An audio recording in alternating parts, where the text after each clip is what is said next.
한국이 3,500억 달러를 현금으로 내거나 25%의 관세를 맞아라. 미국 정부의 무리한 요구에 전 세계가 숨죽이고 있습니다.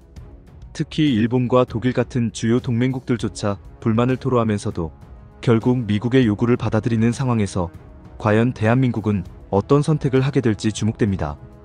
지난 8월 트럼프 행정부의 압박에 일본은 가장 먼저 굴복했습니다.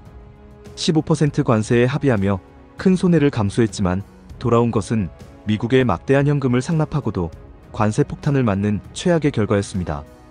일본 자동차 업계는 이번 관세 조치로 연간 약 20조 원 규모의 손실이 불가피할 것이라는 전망에 충격을 받았습니다. 실제로 일본 언론과 업계 전문가들은 이번 합의가 기대에 못 미쳤다며 실망스러운 결과라고 평가했습니다. 그러나 한국은 달랐습니다. 이재명 대통령은 타임지와의 인터뷰에서 한국의 이익에 부합하지 않는 요구는 수용하지 않겠다는 원칙을 강조했습니다. 이러한 입장은 외교협상에서 주도권을 확보하려는 전략적 접근으로 해석됩니다. 이 대통령은 미국의 요구를 그대로 수용했다면 탄핵을 당했을 것이라며 협상팀에게 합리적인 대안을 가져오라고 지시한 것으로 알려졌습니다. 이러한 한국의 강경하고 단호한 입장은 전 세계에 큰 파장을 일으키고 있습니다. 한국의 기업들은 정부의 단호한 태도에 발맞춰 움직였습니다. 특히 가장 큰 피해자로 예상됐던 현대차의 행보가 놀랍습니다. 최근 조지아주에서 한국인 기술자들이 불법 체류 단속에 걸려 구금되는 초유의 사태가 발생하자 현대차는 오히려 미국에 260억 달러, 우리 돈으로 35조 원을 추가 투자하겠다고 발표하며 미국을 깜짝 놀라게 했습니다. 그러나 이는 단순한 유화책이 아니었습니다. 호세 무뇨스 현대차 미국 사장은 미국은 한국의 전문 인력을 절대 대체할 수 없다고 단언하며 한국 기술력의 중요성을 강조했습니다. 그리고 현대차는 중대한 결정을 내립니다. 미국 수출 물량을 줄이고 남미, 유럽 등 다른 시장으로 돌리는 전략을 실행하기 시작한 것입니다. 이는 관세는 내겠지만 그 손실을 우리가 아닌 다른 방식으로 메우겠다는 강력한 메시지였습니다.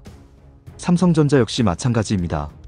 텍사스 테일러 공장 건설은 계속되지만 언제든 추가 투자를 줄일 수 있다는 경고를 보냈습니다.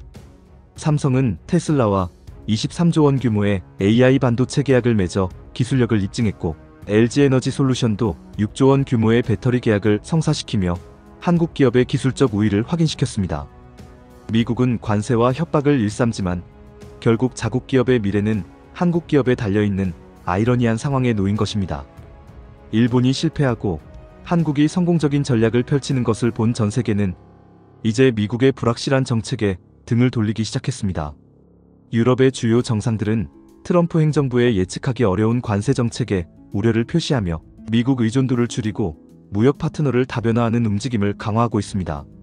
그 일환으로 브릭스 국가들과의 교류를 확대하는 모습입니다.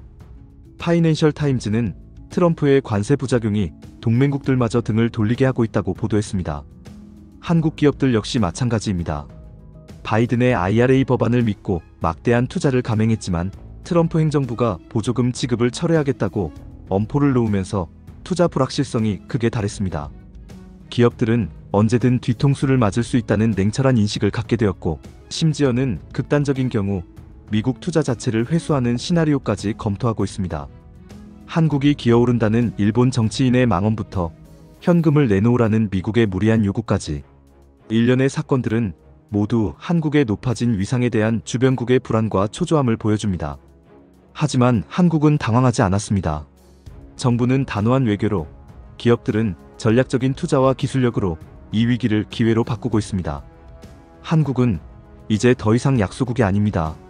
주변국의 압박에 굴복하지 않고 오히려 이를 지렛대 삼아 세계 시장에서 주도권을 확보하고 있습니다.